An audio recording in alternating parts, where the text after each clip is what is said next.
Senior सहाफ़ी अयाज अमीर की बहू का कत्ल कैसे हुआ और अब तक केस में कितनी पेशरफ्त हुई है, जानते हैं मकामी क्राइम रिपोर्टर नूरुल अमीन दानिश से। शाहनवाज अमीर है, उसने अपनी तीसरी अहलिया को भारी भरकम जार वो उसके ऊपर मारा। इसने उसको घसीट कर वॉशरूम में जाके टब में फेंका और ऊपर से जाके इसने वो शावर खोल दिया। पूरे फार्म हाउस में उसका जिस्म ढांपने के लिए कपड़ा तक नहीं दिया गया। उस टाइम अगर उसको रेस्क्यू किया जाता तो शायद उसकी जान बच जाती।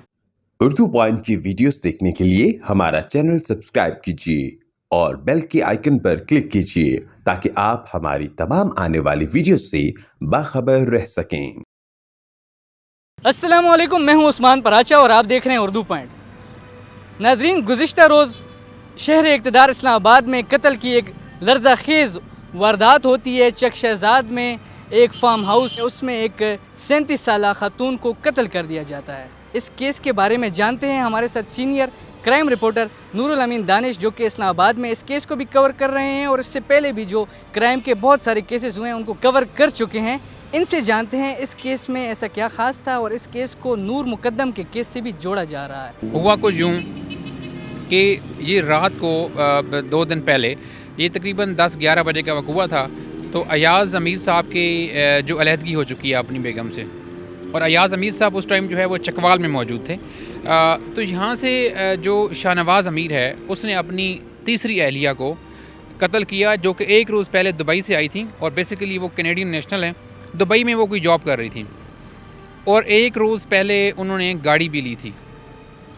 फिर उनकी अहलिया ने जी रात को किसी वजह से उनकी आपस में कोई तलख कलामी हुई है और उस तलख कलामी के बाद जो है उन्होंने जो शाहनवाज़ है उन्होंने वो एक भारी भरकम जो जिम में इस्तेमाल होते हैं औजार, वो उसके ऊपर मारा।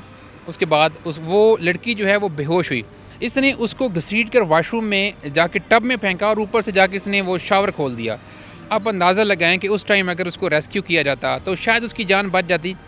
उसके बाद इससे बड़ा जो अलमिया हुआ वो ये हुआ कि जब पुलिस वहाँ पर पहुँची तो वो इतना बड़ा फार्म हाउस है, उस फार्म हाउस में पूरे फार्म हाउस में उस लड़की की लाश, जो कि उसकी बीवी थी, मोहब्बत की शादी की थी, उसका जिस्म ढांपने के लिए उनको इतनी शर्म भी नहीं आई कि उसका जिस्म ढांप दे। जब पुलिस आई वहाँ पर, डेफिनेटली उनके साथ फीमेल पुलिस भी थी, बट जो SHO थे और जो दूसरे लोग वहाँ पर मौजूद थे, तो उन्होंने कहा कि जी कोई कपड़ा दें जिससे हम इसकी लाश को ढांपें।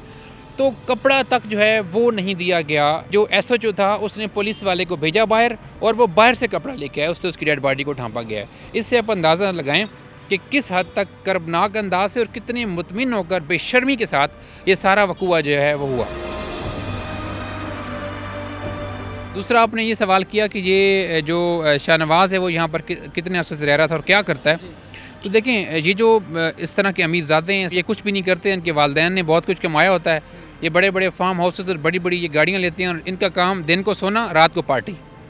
तो ये बस यही करते हैं और इन्होंने क्या करना है, इनको क्या कमाने की फ़िक्र है, क्या लेने की फ़िक्र है। अयाज अमीर साहब तो लगता तो ऐसे ही है, उन्होंने ये लफ्ज़ भी इस्तेमाल नहीं किया। मतलब उसके लिए इतना कुर्बत नज़र मुझे तो कोई ख़ास उनमें नहीं आई। लेकिन उस लड़की की मोहब्बत की आप ये चीज़ दास्तान ये आप नोट करें कि जब ये निकाह हुआ तो अयाज अमीर ने सारा को कहा कि ये जो शाहनवाज़ है तुम इसकी ज़हनी उसके बारे में जानती हो और ये तो मेंटली अनस्टेबल है, ये तो नशा करता है। उसके ऊपर जो सारा थी उसने कहा कि ये जैसा भी है लेकिन इसका सोने का दिल है।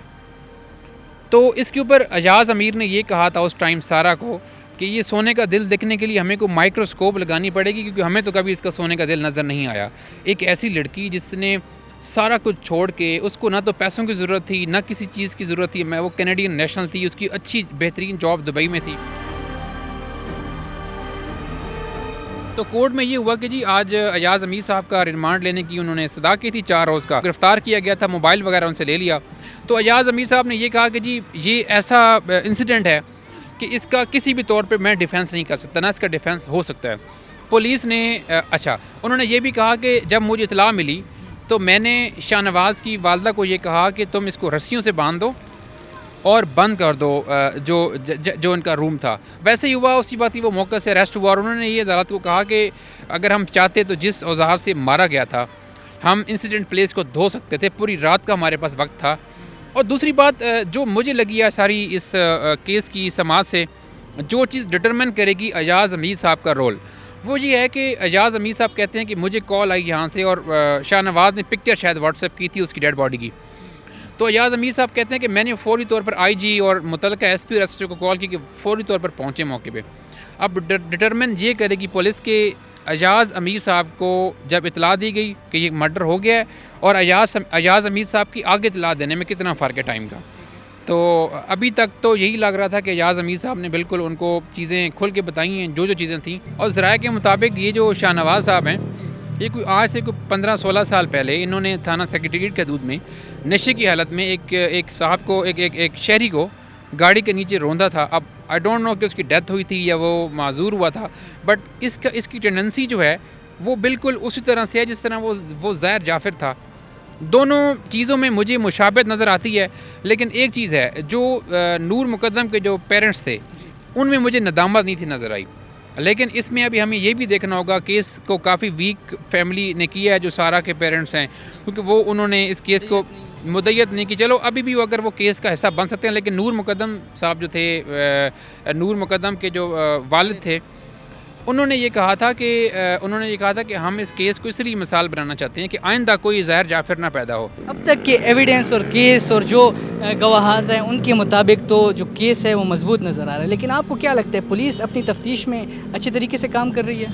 लेकिन पुलिस अभी तक तो तफ्तीश बहुत अच्छे तरीके से कर रही है जैसा कि सामने। अब मुझे ये नहीं पता कि वो तफ्तीश इसलिए चल रही है कि एजाज़ अमीर का जो एलामिया है वो गवर्नमेंट के अगेंस्ट है, तो इसलिए भी शायद वो हो सकता है। लेकिन अभी तक पुलिस जो है वो जो कर रही है ठीक ही है, लेकिन इसमें मेन चीज़ ये होता है कि जो एविडेंस है उसको स्ट्रॉन्ग करना।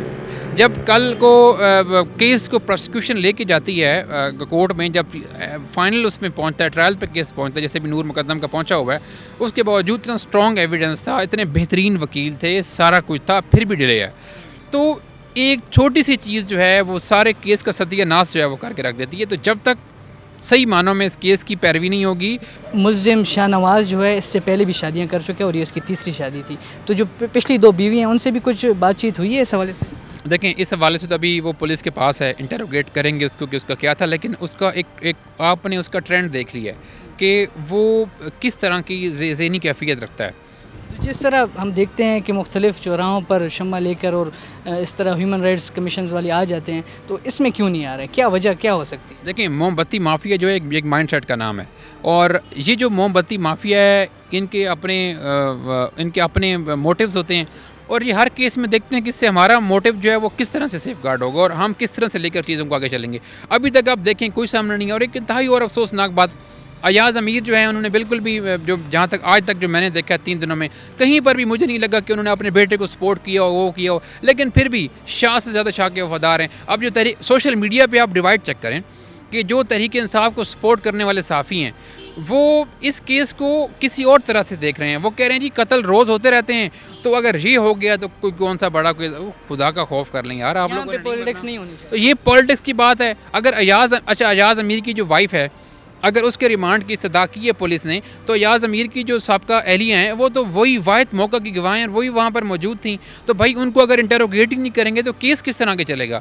तो खुदा का नाम है, ये नून लीग और तहरीक इंसाफ और ये पीपल्स पार्टी से बाहर निकल के देखें और सोशल मीडिया के ऊपर आप इंसानियत ह्यूमनिटी के लिए आवाज़ उठाएँ, ना कि आप मुख्तलिफ जमातों के अलाकार बन जाएँ और वहाँ पर जाकर आपने, क्योंकि एजाज़ अमीर आप एक जमात को सपोर्ट करते हैं तो आप उधर चले जाएँ, हामिद मीर किसी दूसरी को सपोर्ट करते तो आप उस तरफ चले जाएँ। अपनी राय जो है उसको आप इन चीज़ों की बुनियाद पर ना डिटरमिन करें, बल्कि उसको देखें कि यार इंसाफ कहाँ पर है, कानून क्या कहता है इस बारे में और हमें इसमें करना क्या चाहिए। तो बहुत बड़ा डिलेमा है। एक कल नूर मुकद्दम हुई, आज सारा होगी, परसों कोई और हो जाएगी। पिछले 3-4 साल में आप उठा के देखें कि ये शहर किरदार में क्या किया है नमीरज़ादों ने।